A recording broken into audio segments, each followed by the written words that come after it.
संभाजी महाराज की जय श्रीराम।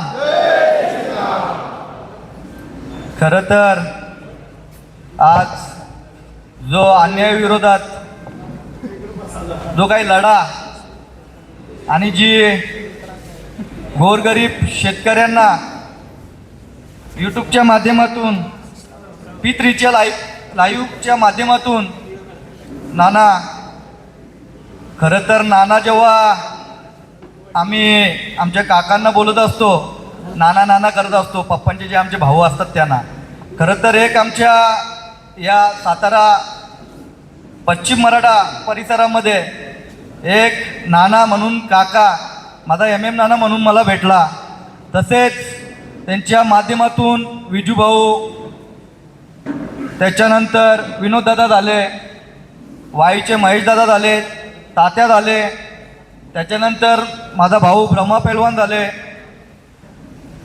माझ्या ज्या बैलगाडा क्षेत्रामध्ये सौदापूरपासून दिल्लीपर्यंत ज्यांनी प्रवास केला, जी पेटा संघटना होती बैलगाडा संघटनेच्या विरोधात, जे बैलगाडा क्षेत्र आपलं बंद पाडलं होतं, असे माझे वडीलधारी इथे सगळ्यांच्या समोर आहेत. सौदापूरचे जे धनाजी तात्या, ज्या धनाजी तात्यांनी आपल्या स्वतःच्या चपला झिजवल्या या बैलगाडा मालकांसाठी, शेतकऱ्यांसाठी. खूप लहान होतो मी, या मथुर मुले या महादेवाच्या आशीर्वादाने जो नंदीमाळा मिळाला, त्या मथुरच्या आशीर्वादाने हा सगळा कुटुंब, इथे जमलेले सगळे बैलगाडा मालक, चालक, शर्यती शौकीन, शेतकरी वर्ग, यूट्यूबर झाले, विकासदादासारखे वापस, त्याच्यानंतर जे मोरे सरकार आहेत यांच्या आवाजाने यूट्यूबच्या माध्यमातून, सोशल मीडियाच्या माध्यमातून या अखंड महाराष्ट्रभर जी प्रसिद्धी झाली, त्या प्रसिद्धीचं कारण फक्त ना फक्त ही सोशल मीडिया. खरं बोलायला गेलो, आज मुंबईमधनं मला या कोरेगाव परिसरामध्ये जी आपली अन्यायाविरोधात जी मीटिंग ठरली, त्या मीटिंगमध्ये कुठेतरी आम्हाला मुंबईचे प्रश्न घेऊन या सातारा परिसरामध्ये यावं लागलं. खरं तर आज जे बैलगाडा संघटनेचे आपले अध्यक्ष आहेत, अखिल भारतीय बैलगाडा संघटना, त्या संघटनेचे जे अध्यक्ष आहेत आज शेवाळे आबा, खरं बोलायला गेलो तर शेवाळे आबांसमोर भरपूर सारे आज प्रश्न विचारायचे होते मला, पण शेवाळे आबांच्या माध्यमातून विजूभाऊ आहेत, रोहितदादा आहेत. रोहितदादा, माझे काही प्रश्न आहेत, या बैलगाडा मालकांकडून आलेले आहेत. अखंड महाराष्ट्रभर मला जो प्रेम दिलेला आहे, पश्चिम महाराष्ट्र असेल, या विदर्भ असेल, मराठवाडा असेल, नाशिक असेल, मुंबई असेल, प्रत्येक बैलगाडा मालकांच्या वेदना आहेत. त्या वेदना बोलायची, मला वेदनांच्या माध्यमातून फोनद्वारे मला जे काही गोष्टी माझ्या कानावर आल्या, मला सांगितल्या गेल्या का दादा आम्ही बैलगाडा मालक आहेत, गरीब शेतकरी आहे, गरीब बैलगाडा मालक आहेत, आम्ही हे प्रश्न जे कमिटीवर जे अध्यक्ष आहेत, सदस्य आहेत, जी कोर कमिटी आहे त्यांच्याकडे आम्ही मांडू शकत नाही दादा, आमच्या वतीने तुम्ही मांडा. खरं बोलायला गेलो तर सॉरी, चुकून जे आपले माननीय श्री उदयनराजे भोसले, खरं तर त्यांचं नाव घेतल्याशिवाय हे दोन शब्द मला जी बोलायची संधी होती ती अपूर्ण राहिली असती. खरं तर त्यांच्या आशीर्वादाने पुन्हा चालू करतो मी का माझे काही प्रश्न आहेत. येणाऱ्या काळामध्ये नाशिकमध्ये जे काही घडामोडी घडल्या, अखंड महाराष्ट्रभर, देशभरात प्रत्येक गाडा मालकांना माहीत पडल्या, त्याच्यानंतर प्रत्येकजण हा डॉक्टर बाबासाहेब आंबेडकरांनी लिहिलेलं संविधान आहे, प्रत्येकाला आपल्या जे काही मतं मांडायची असतील ते मतं मांडण्याची चान्स दिली जाते. मतं मांडल्यानंतर आज अखिल भारतीय बैलगाडी संघटना, म्हणजे अखिल भारतीय ही भारतातील बैलगाडी संघटना आहे ना, संघटनेचे अध्यक्ष आहेत शेवाळे, बरोबर ना. आज मुंबईमध्ये आम्हाला कुठेतरी न्याय नाही भेटत, म्हणून खरं तर मुंबईच्या आम्ही काय व्यथा होत्या, खरं तर आमचे बबलूदादा झाले, बंडू शेठ झाले, मिलिंद शेठ पाटील झाले, आमची संपूर्ण मुंबईची टीम आहे, ती टीम इथे आली. खरं तर जेव्हा बैलगाडी क्षेत्र आपला बंदीचा काळ होता, बंदीच्या काळाच्या आधी एक पुसेगावला मैदान झाला होता, लास्ट मैदान, शेवटचं मैदान.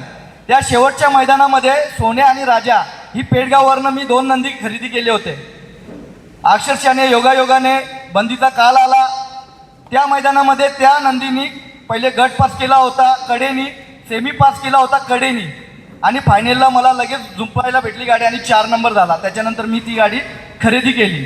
आणि काही काळामध्ये जो सोन्या मेन नंदी होता, जो दोन्ही साईड कडेनी पळणारा, तो योगायोगाने वारला. आज त्याच्या रूपाने मला कुठेतरी माझा मथुर भेटला, माझ्या महादेवाने मला कुठेतरी मथुर दिला. आणि या व्यथा मथुरच्या माध्यमातून अखंड महाराष्ट्राने प्रेम दिलं, म्हणून इथे मला मांडायला भेटल्या. खरं तर सर्वप्रथम मराठवाड्याचे विषय नंतर घेतो मी. आज जे जिल्ह्यातील बैलगाडा मालक आहेत, जो शेतकरी वर्ग आहे, प्रत्येक जिल्हे झाले, प्रत्येक जिल्ह्यामध्ये खरं तर जिल्हास्तरीय पहिले स्पर्धा व्हायला पाहिजेत. कारण की जे गावखेडे आहेत, जे जिल्ह्यातील नंदी आहेत, एक जिल्हा स्पर्धीय म्हणजे जिल्ह्यातील फक्त एक जिल्ह्यातील बैल पळतील, नंदी पळतील. त्या नंदीतील जे शेतकरी वर्ग आहेत, जे बैलगाडा मालक आहेत, गोरगरीब बैलगाडा मालक आहेत, जेव्हा त्या जिल्ह्यातील स्पर्धेमधून नवीन बैलगाडा मालकाला त्याच्या कपाळाला गुलाल लागेल, त्या गुलालाचा आनंद त्यांना घेता येईल. आतापर्यंत काय होतो, जे ठरलेले नंदी आहेत प्रत्येक ठिकाणी तेच नंदी टॉप 10मध्ये राहत असतात. पण जे गोरगरीब बैलगाडा मालक असतात, जे स्थानिक बैलगाडा मालक असतात, त्यांचे कपाळाला गुलालच नाही भेटत. मग ते काय करतात, प्रत्येक ठिकाणी टेम्पोचा भाडा, त्याच्यानंतर सोबत जी असणारी टीम, म्हणजे या सगळ्या गोष्टींना, म्हणजे हर गोष्टीला आताच्या घडीला पैसे लागतो. पिकअप घरातून काढली तरी 1000 रुपयाचा डिझेल लागतो. मग त्यांच्या मनामध्ये तो राग रोष बसलेला आहे, तो चीड बसलेली आहे. ही चीड कुठेतरी निघण्यासाठी, तो राग रोष निघण्यासाठी जिल्हास्तरीय सुद्धा स्पर्धा घ्या. म्हणजे कमीत कमी जी जिल्ह्यातील जे बैलगाडा मालक आहेत त्यांच्या कपाळाला गुलाल लागेल. त्याच्यानंतर जे आपण हिंद केसरी, महाराष्ट्र केसरी असे मैदानं घेतो, त्या मैदानामध्ये अखंड महाराष्ट्रातील सगळे बैल पळत असतात, सगळे नंदी पळत असतात. भारत केसरीमध्ये सगळे नंदी पळत असतात. मग त्या छोट्याशा गावामधून महाराष्ट्र लेवलला, हिंद केसरी लेवलला, जेव्हा आपल्या स्थानिक लेवलला जेव्हा आपला कुस्ती पैलवान असतो, कुस्ती पैलवान जेव्हा आखाड्यामध्ये आपला आई वडील असतो, गुरु असतो, तो सुरुवातीला टाकतो, त्यावेळेस आपल्याला आखाड्यातलं काही कळत नसतं.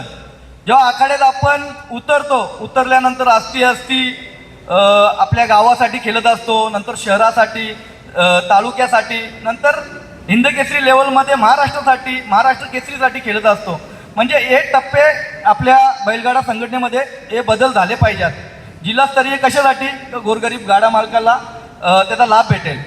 दुसरी गोष्ट, आता सांगायला गेलो, नगरचे जे बोदगे दादा आहेत, धनाजी तात्या, आज तुमच्या खांद्याला खांदा लावून त्यांनी काम केलं ना, आहे का नाही? जेव्हा बैलगाडा क्षेत्र बंद होता, तात्या सौदापूरवरनं दिल्लीत यायचे, तसे ते बोदगे दादा होते, शिवाय आबा होते, हे सगळे एकत्र यांची टीम होती. ते टीम मिळून तिकडे दिल्लीत लढा ते द्यायला इथून जायचे.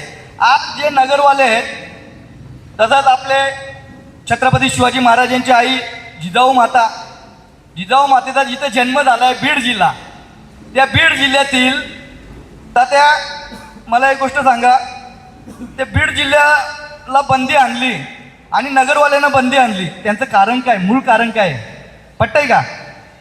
त्यांना बंदीचं कारण होतोय का? बंदी बसते का त्यांना कायद्यानुसार? बघा, मी कोणाची बाजू नाही मांडत, ज्या चुक्या आहेत त्या चुक्या ऍक्सेप्ट करा.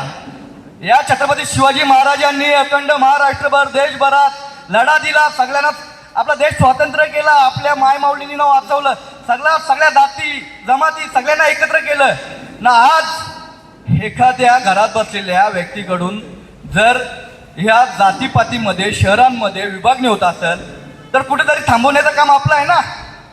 जर मी कुठे चुकीचा बोलत असेल तर याच ठिकाणी माईक पकडा हातामध्ये, तर माझ्याशी संवाद साधा. आता काही दिवसापूर्वी MM नाना वापस आपले अध्यक्ष, पूर्ण संघटनेतील अखिल भारतीय संघटनेतील टीम होती, मेंबर्स होते, एकत्र बसले. 6 बैलांवरती 6 नंदींवरची जी बंदी होती ती हटवली. नाशिकची करती, कुठली नाशिकची खरेदी, त्याच्यानंतर मराठवाड्यातील खरेदी, 6 नंदी. बघा विनोददादा, माफ करा मला, 6 नंदीमधून विनोददादांनी 1 नंदी खरेदी केला. त्या नंदीमुळे वाद झाले तिथे. बघा सगळ्यांनी ऐका, त्या नंदीमुळे वाद झाले.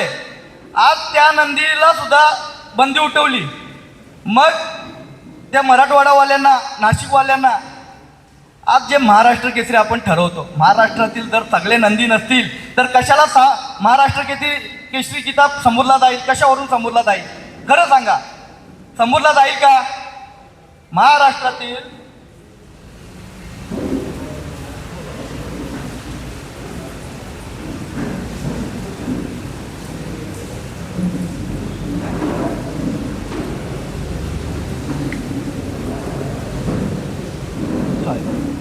खरं तर चुकून बीड निघलं.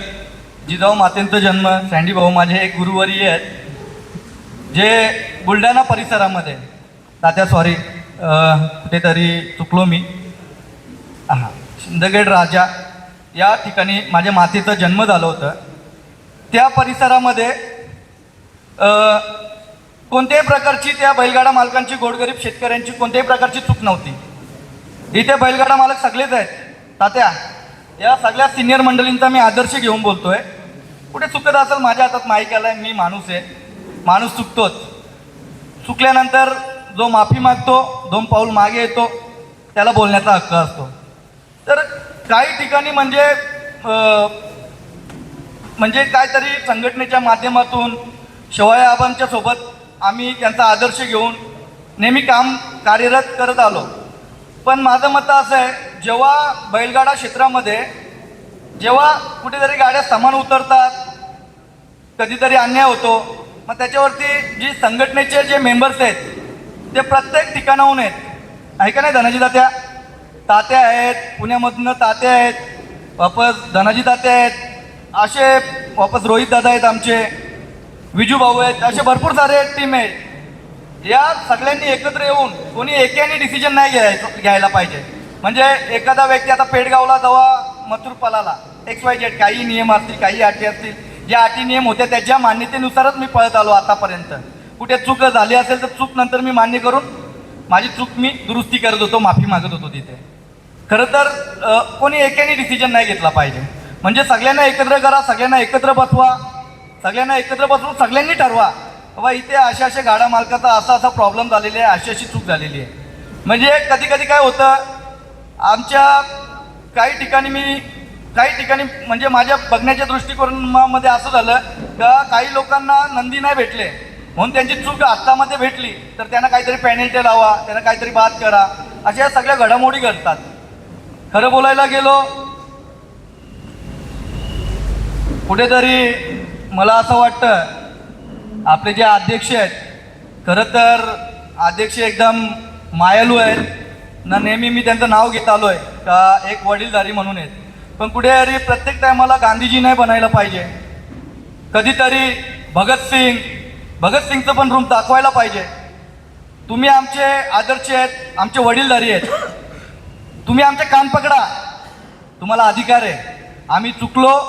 आम्ही चुकल्यानंतर तुम्ही आमचे कान पकडल्यानंतर आमचा बाप म्हणून आम्ही तुमच्या सगळ्या ज्या काही गोष्टी असतील त्या पालन करू आम्ही.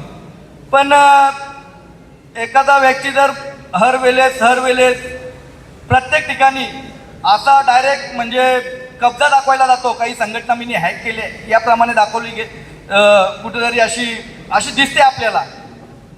तर कुठेतरी या सगळ्या गोष्टी बंदी झाल्या पाहिजेत. नवीन मेंबर्स आहेत प्रत्येक तालुक्यामधनं, आपले बैलगाडा जे मालक आहेत, चालक आहेत, शेतकरी वर्गातील जे गोरगरीब जे जनतेतून निवडून आलेले, जे कोणी सभापती आहे, कोणी जिल्ह्यातील अध्यक्ष आहे, कोणी काय, अशा लोकांना पण संघटनेवर घ्या.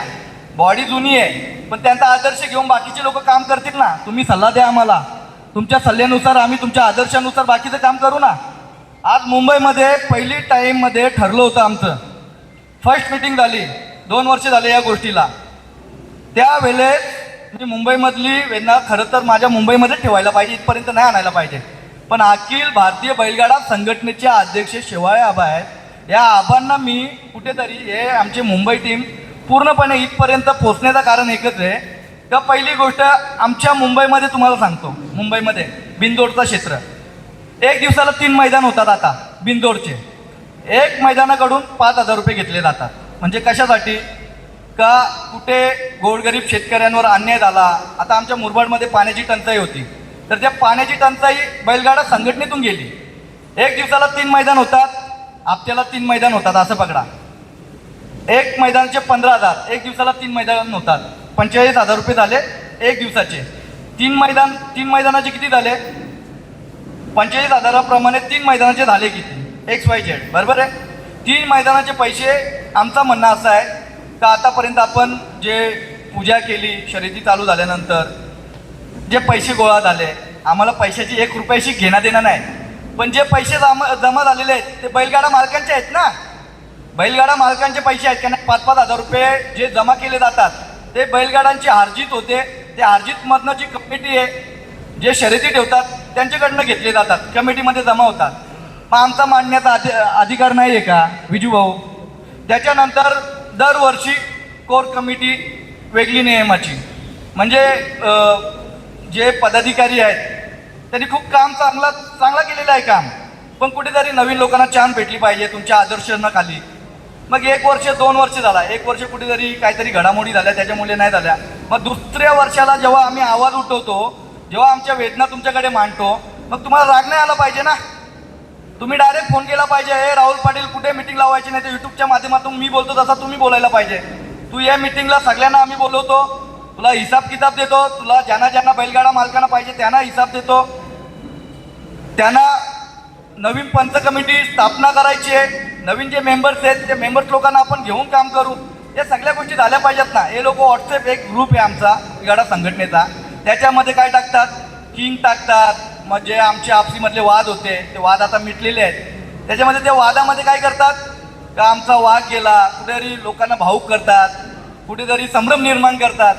पण खरं तर सच्चाईची बाजू जर जेव्हा जो सच्चाईने वागतो ना त्याची बाजू ठाम राहते. आणि ते जी जनता आहे, आजकाल कलियुग आहे, या कलियुगामध्ये सगळ्यांना कळतं कोण काय आहे काय नाही आहे. त्याच्यामुळे हे सगळ्या ज्या आपल्याकडे आमच्या मुंबईच्या बैलगाडा मालकांकडनं ज्या 2 गोष्टी होत्या, 2च आमचे कारण होते, ते तुमच्याकडे मांडले. ते आमच्या नितीन आबा शेवाळेकडे, आमचे आदरणीय आहेत त्यांच्याकडे पोचले पाहिजे ना. आम्हाला मुंबईकरांना न्याय भेटला पाहिजे. कुठेतरी भांडण तंटा नको, वादावाद नको. या बैलगाडा क्षेत्राला जेव्हा विजू भाऊ, संदीपभाई माळी असतील, फडके शेठ असतील, मी असेल, जेव्हा पडळकर साहेबांनी अड्डा ठेवला होता, तेव्हा अड्डा अशाकरिता ठेवला होता शर्यती क्षेत्र आपला चालू व्हावा. त्यावेळेस आम्हाला तिघांना पण पोलीसवाल्यांनी आम्हाला त्या पिंजऱ्यामध्ये टाकला होता. विजू भाऊ तुम्ही साक्षीदार आहेत. मुंबईमध्ये जिथे जिथे मिटिंगी झाल्या, मला बोलण्याचा अधिकार काय मी आज तुमच्याकडे मांडतोय. प्रत्येक ठिकाणी प्रत्येक वेळेला जिथे जिथे मिटिंग होती त्या टायमाला यांच्या खांद्याला खांदा लावून मी सगळ्यांच्या सोबत उपस्थित होतो. म्हणून आज मी बोलतोय माईक घेऊन. आज कुठे या बैलगाडा क्षेत्रामध्ये हुकुमशाही नाही चालली पाहिजे. जर या संघटनेमधील पदाधिकारी आपण आयोजित केलेले आहेत, त्या पदाधिकाऱ्यांनी एखादी चूक केली, आपण चूक केली, आपल्याला पेनल्टी लावतात. मग त्या संघटनेतील पदाधिकारी कोणीही असेल, मग त्याचं काय केलं पाहिजे? आपण संघटनेतून काढलं पाहिजे ना त्याला. एखादा व्यक्ती संघटनेमधला चुकला ना, त्याची चूक या बैलगाडा मालकांनी दाखवून दिली, त्याचं काय करायचं? त्याच्यावर पण नियम अटी सेम झाले पाहिजेत ना, काय विजू भाऊ? मग या सगळ्या गोष्टी बैलगाडा क्षेत्रातून समन्वय ठेवा. आम्हाला नको अध्यक्षपद, नको सदस्यपद, आम्हाला कोणत्याही प्रकारचे आमिष नाही विजू भाऊ. खाली एकच का आज महाराष्ट्राने प्रेम दिलं म्हणून इथे बोलायची चान्स भेटते. जेव्हा आम्ही मराठवाड्याबद्दल बोललो तेव्हा काही लोकांनी खूप टीका टिप्पण्या केल्या. त्या ग्रुपला जरी नसलो तरी माझा मित्रपरिवार आहे, माझे जवळचे लोकसुद्धा त्याच्यावर खूप काही गोष्टी बोलत होत्या. आज आपल्याला संविधानामध्ये हक्क दिलेला आहे ना, प्रत्येकजण प्रत्येकाची वेदना मांडू शकतं. कुठपर्यंत जर योग्य असणार तर न्यायाधीश ठरवणार. आमचा न्यायाधीश आहे शेवाळे आबा ठरवणार का चूक कशी सुधरून घ्यायची, या ज्या कुठं चुका झालेल्या आहेत ते तुमच्याकडे मांडल्यानंतर कशा दुरुस्त करायच्या आम्हाला तुमच्याकडनं अपेक्षा आहेत, म्हणून आम्ही इथपर्यंत आलो आहे. आज जर MM नानांनी, विनोददादांनी, ब्रह्मा पैलवान असतील, विजू भाऊ असतील, यांनी जर पुढाकार घेतला नसता तर आज हे महाराष्ट्रामधील बैलगाडा मालक सगळे एकत्र आले नसते. खरं तर अभिमान वाटतं का तुम्ही सगळे इथे आले, 2 शब्द बोलायची चान्स भेटली. आणि जेवढं बोलू तेवढं कमीच आहे. खरं बोलायला गेलो तर जेवणाची वेळसुद्धा झालेली आहे. संघटनेच्या माध्यमातून जेवणाची सुद्धा सुविधा ठेवलेली आहे. खरं तर काय चुकलं असेल माफ करा. कोणाला अजूनसुद्धा ज्या अन्यायाविरुद्ध मेळावा, या मेळाव्यामध्ये कोणाचा अजूनसुद्धा काय, जेवढ्या लोकांनी आता समस्या मांडल्या त्या समस्यांवर विजूभाऊंनी प्रत्येक समस्या लिहून घेतल्या. तर अजून पण कोणाला काय बोलायचं असेल, काय व्यथा मांडायच्या असतील मांडू शकता. कुठे चुकलो असेल मला माफ करा. जय हिंद, जय महाराष्ट्र, जय श्रीराम.